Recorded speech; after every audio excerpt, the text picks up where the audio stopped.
Hello friends, বর্ণমালী gardening এবং কুকিংয়ের নতুন একটা ভিডিওতে সকলকে স্বাগত। এখানে দেখছেন আমার একটি রঙ্গন গাছ, একটি জলের ড্রামে বসানো, আর এখানে একটি বোগেনভেলিয়া গাছ, যার ফুলগুলো এখন শেষ হয়ে এসছে। এবার ছেটে দিয়ে তাতে আমাকে মিক্সার দিয়ে দিতে হবে। অনেক দিন ধরেই গাছের কোনো বড় ভিডিও করা হয় না, তাই আর ছুটির দিন বসলাম আপনাদের দেখানোর জন্য বড় ভিডিও করা। এটা সেই বোগেনভেলিয়া গাছ যা আমি রিপোর্টিং করেছিলাম, সেটা কি সুন্দর এখন পাতা চকচকে হয়ে গেছে। বর্ষার আগে একটা সার আমি সব গাছে প্রয়োগ করি, সেটাই আজকে আপনাদের করে দেখাবো যে কম কেয়ারিংয়ে কত সহজভাবে নিজের বাগান এবং ছাদের গাছপালাকে সুন্দর রাখা যায়, সজীব রাখা যায়। এখানে আমি একটা 250 মাপের কৌটো নিয়ে নিয়েছি, তাতে নিয়ে নিলাম 1 কৌটো বোন মিল। এই বোন মিল হচ্ছে যা হাড়ের গুঁড়ো আপনি যে কোনো নার্সারির দোকান বা সারের দোকান থেকে পেয়ে যাবেন। এটা প্রচণ্ড পরিমাণে ফসফরাস এবং ক্যালসিয়ামের সোর্স, যা আমাদের গাছের জন্য খুব উপকারী। আর এটা দেখছেন হর্ন মিল, শিংকুচিও বলা হয়। এটা হচ্ছে মৃত পশু পাখির শিং এবং খুর চেঁচে মেশিনে করা হয়, এবং এটা প্রচণ্ড নাইট্রোজেনের সোর্স এবং মাটিকেও ফাঁপিয়ে রাখে, খুব সুবিধা হয়। আর এই হাফ কৌটো পরিমাণ আমি নিয়ে নিলাম নিম খোল, যা সার হিসাবেও কাজ করবে, আবার পোকামাকড়ও দূর করবে। আর নিলাম সিঙ্গেল সুপার ফসফেট 1 কৌটো, যা রুটের বিন্যাস এবং রুট ভালো রাখবে। আর এখানে রাসায়নিক হিসাবে আমি নিয়ে নিলাম 2 মুঠো ইউরিয়া সার।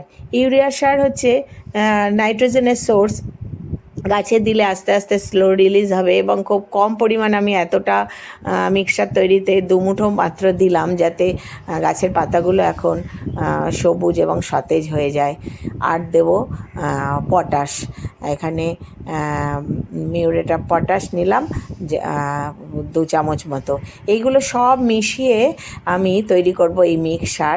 এবং একটা জিনিস আমি এর মধ্যে মেশাবো, সেটা হচ্ছে চুন, যা হার্ডওয়্যারের দোকান থেকে আপনারা পেয়ে যাবেন। এই চুন হচ্ছে ক্যালসিয়ামের সোর্স, যা এই যে আমাদের গাছের ফুল ফল হলুদ হয়ে ঝরে যায়, পাতা পুড়ে যায়, তা হবে না, সেটা দূর করবে, ক্যালসিয়ামের অভাব দূর করবে।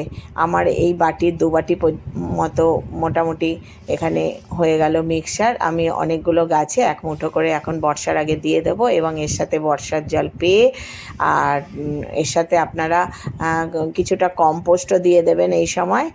তাহলে খুব সুন্দরভাবে বর্ষার সময় আপনার গাছগুলো একদম সজীব হয়ে উঠবে। এই বর্ষা ভেজিটেটিভ গ্রোথ খুব বেড়ে যায় এবং প্রচুর পাতা টাতা হবে। তাই এখন এই রকম সার দিয়ে গাছের পাতা টাতা ছেটে দেবেন, তাহলে খুব ভালোভাবে বর্ষার পরে আপনার গাছ তৈরি হয়ে যাবেন। আর এইটা দেখছেন আমার কম্পোস্ট তৈরি হয়েছে, কি সুন্দরভাবে তৈরি হয়ে গেছে। আমার বাগানের পাতা, ছাদ ঝাড় দেওয়া পাতা এবং ফুল ফল মিশিয়ে আমার তৈরি করা। এগুলো এখন আরও গুঁড়ো গুঁড়ো হয়ে যাবে। আপনাদের দেখানোর জন্য আমি অল্প পরিমাণ গামলায় নিয়ে নিয়েছি। এই দেখুন কি সুন্দরভাবে কম্পোস্ট তৈরি হয়েছে। এখন আর আমার বাজার থেকে কোনো কম্পোস্ট কিনতে হবে না। এই কম্পোস্ট আমি মিক্সারের সাথে 1 মুঠো করে মিলিয়ে সব গাছে দিয়ে দেব। তাতেই আমার গাছগুলো পুরো সুন্দরভাবে নতুন লুকে বর্ষার পরে তৈরি হয়ে যাবে। এরপরে শীতের জন্য আবার প্রস্তুত করতে হবে, তাই আমি এই সার কম্পোস্ট তৈরি করে রেখে দিই। কিচেন কম্পোস্ট দিয়েও এরকম হয়, তবে কিচেন কম্পোস্ট একটু দুর্গন্ধযুক্ত হয়, এবং তার সাথে মাটি মিলিয়ে এবং নিম পাতা মিলিয়ে সেটা বেশ কিছুদিন সময় লাগে তৈরি হতে। আমার হাতের কাছে গোলাপ গাছ রয়েছে, সেটাই কীভাবে সার প্রয়োগ করব তা আপনাদের দেখিয়ে দিচ্ছি। চারপাশের মাটি এইভাবে খুঁড়ে নিতে হবে গাছের।